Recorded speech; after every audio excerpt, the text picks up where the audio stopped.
மாவட்ட வருவாய் அலுவலர் அவர்களையும் மற்றும் அனைத்து இந்த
மரியாதைக்குரிய கூடுதல் தலைமை செயலாளர் அவர்களுக்கும் தமிழ்நாடு மீன் வளர்ச்சி கழக தலைவர் அவர்களுக்கும் மற்றும் அனைத்து உயர் அலுவலர்களுக்கும் எங்களது பொறுப்பேற்றதிலிருந்து பார்த்தீங்கன்னா அதிக அளவிலே சாலை வசதிகள், கட்டிட வசதிகள், புதிதாக 10 நகர்ப்புற நல்வாழ்வு மையங்கள் நம்முடைய அந்தந்த பகுதியில் அமைக்கப்பட்டிருக்குது, நூலகங்கள் அமைக்கப்பட்டிருக்குது.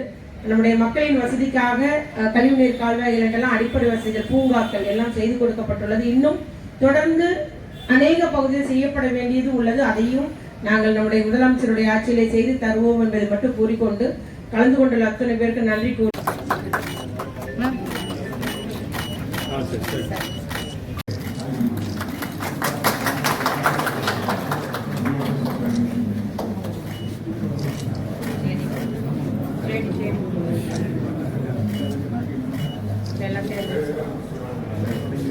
துணைமேயர் மண்டல